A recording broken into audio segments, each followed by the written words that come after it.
have you done to your hair? Thinking? You look like a... Members, her anger hardened into resolve, and the final straw came after one of her most terrifying health scares, when she was placed on life support, and while her family feared she would not survive, TLC cameras rolled, capturing every agonizing moment for the season, and Tammy later told confidants that she believed the producers were more concerned with whether they had enough footage than with her safety, and it was in the aftermath of this trauma that she began quietly plotting her exit. Though the contract still loomed over her, but she was tired of being disposable, tired of being humiliated, tired of seeing herself turned into a monster for profit while she received only crumbs, and so, armed with documentation and fury, she prepared for a confrontation that would shake her relationship with TLC to the core, and when the moment came it was not in front of cameras but in a Nashville conference room, a sterile setting with a long wooden table separating her from the executives, who had once promised her a better future,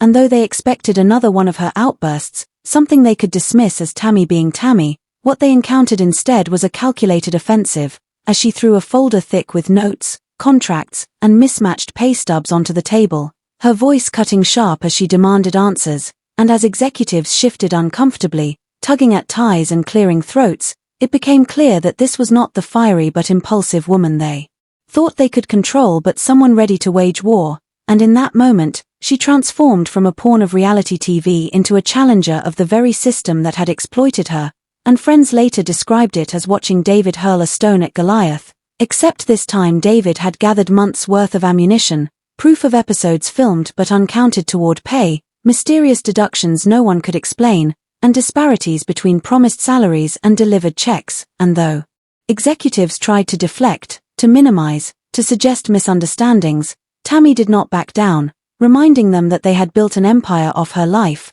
her pain, her family, and that she would no longer allow herself to be treated as disposable. And while the outcome of that battle would continue to ripple in the months that followed, what mattered in that room was that Tammy finally claimed power, finally refused to be silenced, and in doing so lit the spark of a scandal that exposed not just her own mistreatment but the darker mechanics of reality television itself, a world where vulnerable people's lives are commodified, their dignity sacrificed for profit, and where networks hide behind contracts while stars are left to endure not only financial exploitation but the psychological toll of being consumed as entertainment. And as Tammy walked away from that conference room, from TLC, and from the show that had once promised hope, she knew the road ahead would be difficult, her health still fragile, her reputation still tangled in the narrative TLC had built around her, but she also knew she was free, and for the first time in years, she was no longer just a character in someone else's story but the author of her own, determined to show the world the Tammy Slayton beyond the edits, beyond the drama, beyond the spectacle, a woman who had survived judgment, poverty, addiction, betrayal, and exploitation, and who was finally ready to demand the respect she had always deserved. Tammy Slayton never asked for the kind of spotlight that would one day consume her entire world, a spotlight that turned her private battles into public entertainment and eventually led to the eruption of a salary scandal so shocking that it forced her to cut all ties with TLC and the reality show that had once promised her hope, understanding, and a chance to share her truth on her own terms, yet instead delivered betrayal, exploitation, and the crushing realization that she was worth more to the network as a spectacle than as a human being, and in order to understand how things reached this point one has to start much earlier, back in Dixon, Kentucky, where Tammy was born and where her life was shaped by poverty, health complications, family struggles, and the quiet but heavy weight of judgment that seemed to follow her everywhere, because long before the cameras arrived she had already endured years of ridicule, hospital visits, and battles with food addiction that left her isolated and unsure whether she would ever be seen for who she really was. And when TLC first approached her with the idea of £1,000 Sisters, she was torn between skepticism and hope, cynical about the way reality TV could twist lives yet also desperate for a platform that might finally let her reclaim her narrative, and she listened as producers painted rosy pictures of a show about love, family, and overcoming obstacles, a documentary-style journey that could inspire viewers struggling with weight, food, and self-image, and for Tammy, this sounded like redemption, like maybe the people who had judged her all her life could finally understand what it felt like to walk in her shoes, but she was not prepared for the way TLC cameras would cut, splice, and shape reality, How they would transform her existence into a drama wrapped up in cliffhanger and shocking twists, because networks do not simply record life, they package it into consumable products, and very quickly Tammy realized. She was no longer simply Tammy but a character, the spark plug of the show, the sister people could not look away from, and while Amy was often framed as the light-hearted, funny, sometimes clumsy balance, Tammy was portrayed as volatile, stubborn, and dramatic, which made for fantastic ratings but chipped away at her dignity, and though viewers were captivated, some mocking her while others defended her, what mattered most to TLC executives was that everyone was talking, everyone was watching. And the numbers were climbing, and yet while Tammy's face dominated advertisements and her meltdowns fueled memes and viral clips across social media platforms, behind the scenes she was earning pennies compared to the millions TLC raked in through ads, streaming, and international distribution, with early reports suggesting she and Amy earned as little as $1,000 to $1,500 per episode, an insulting figure when contrasted with how much revenue the network generated from their pain, and for Tammy. This was not just about money but about respect, about whether the life she laid bare on screen, exposing her most vulnerable moments, her health scares, her tears and tantrums, was worth more than crumbs, as she reportedly told friends, and for a while she convinced herself to endure,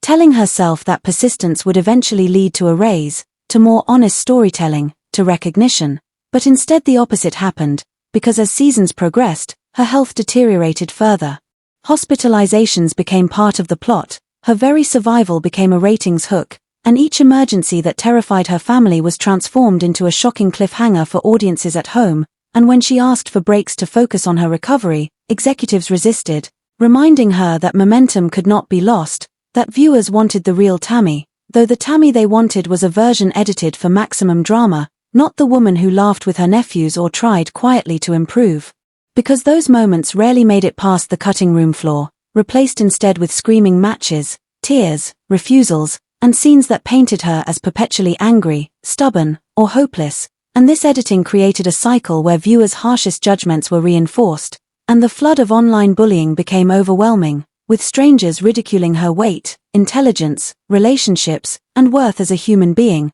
while TLC executives seemed satisfied so long as ratings remained high, and trapped under a multi-season contract that made leaving nearly impossible without financial penalties or lawsuits, Tammy felt like a prisoner of her own life, her suffering broadcast for the world with little compensation in return, her resentment growing as she realized that no matter how much she gave, the network only wanted more chaos, more conflict, more Tammy the spectacle and less Tammy the person, and by the time season 3 rolled around, she was no longer just a reality star but a cultural flashpoint, a name that sparked debates across Twitter, YouTube, and TikTok, with some calling her toxic and others calling her exploited, but either way she was being talked about constantly, her life dissected frame by frame, her behavior endlessly analyzed, and TLC leaned into the controversy, deliberately encouraging situations that would heighten drama, because messy reality meant more viewers and more ad dollars, and yet Tammy's bank account did not reflect any of that. With whispers beginning to circulate that not only were her paychecks small but they were being manipulated, reduced, or withheld, and when she compared her contracts to the actual deposits, she began to suspect she was being shortchanged, and though she initially dismissed these concerns, once she started collecting evidence, bank records, discrepancies, text messages from producers, even rumors whispered by sympathetic crew. Tammy Slayton sat in the fluorescent-lit conference room, her hands clenched tightly in front of her, the weight of years of humiliation and exhaustion pressing down on her shoulders, yet this time her exhaustion was not physical but emotional, born from the gnawing realization that the network she had trusted, the network that had filmed her at her lowest and profited from her tears, had treated her like a disposable product rather than a human being, and when she raised her trembling voice against the executives who sat across the table in their polished suits with their perfectly rehearsed lines about complicated accounting and television being messy, she knew this moment would not be like the others,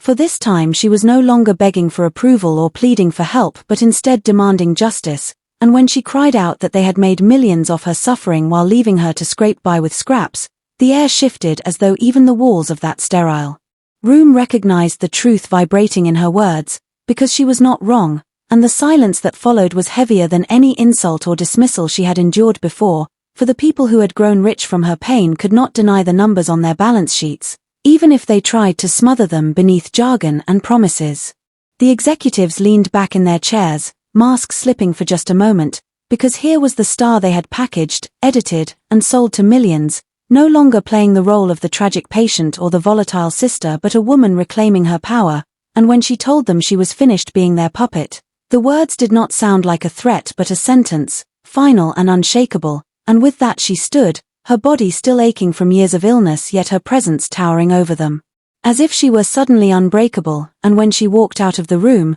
the sound of the door shutting was like the crack of thunder announcing a storm that could not be contained. Behind her, the executives sat stunned, scrambling already in whispers to determine how to limit the damage, because they knew the show was built on Tammy, that without her tears and her fights and her survival, they had no ratings magnet, no lightning rod, and worse, they knew she had the power to destroy them with words alone, because the audience had watched her cry, collapse, nearly die, and fight her way back, and if she told those millions of viewers that TLC had exploited her suffering, while refusing to compensate her fairly, the people would believe her more than they would ever believe corporate press releases crafted in damage control meetings. News began to trickle out almost immediately, first as whispers in the corners of social media where fans traded rumors and then as louder leaks from insiders who could no longer bear to stay quiet, and soon the narrative shifted from idle gossip to a rolling scandal as publications picked up the story, confirming that Tammy's accusations were not empty rage but grounded in years of manipulative contracts,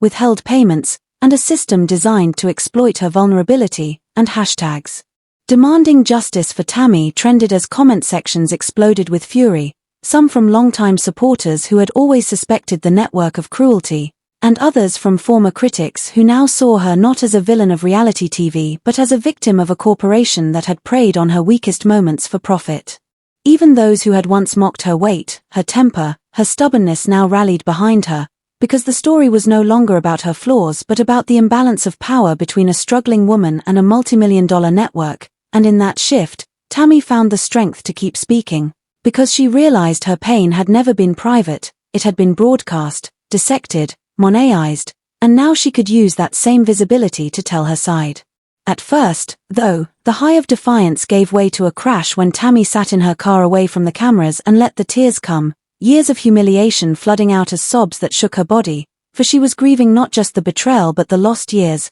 the times she had believed she had no choice, that she had to perform suffering for survival, that her body and her dignity were bargaining chips for small paychecks and fleeting fame, and yet even in the grief there was freedom, because these tears were no longer filmed for ratings or edited into dramatic music montages, they were hers alone, a private release of pain that finally belonged to her, and when she wiped her face, she knew she had chosen the harder road but also the right one. When she told her family, the reactions were mixed, for Amy, who had been by her side since the beginning, understood the anger yet feared the consequences, pointing out that TLC had given them a platform they never would have had otherwise, that walking away might mean financial ruin, lost security, and the collapse of everything they had worked for, but Chris stood firmly by Tammy, reminding her that no amount of money justified exploitation and that she had every right to stand up for herself, while Amanda and Misty added their voices in support, declaring that Tammy had never been given what she deserved and that if the show ended, so be it,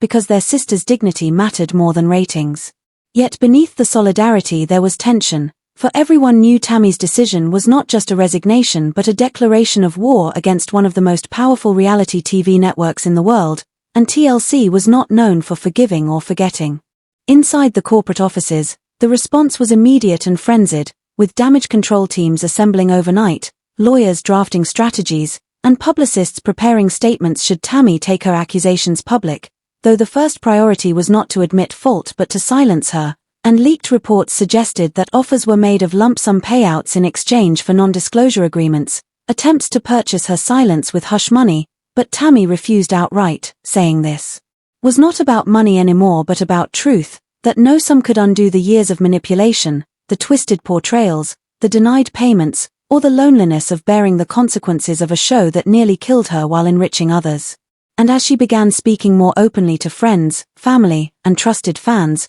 her anger sharpened into resolve, her words echoing like sparks in the dark, declaring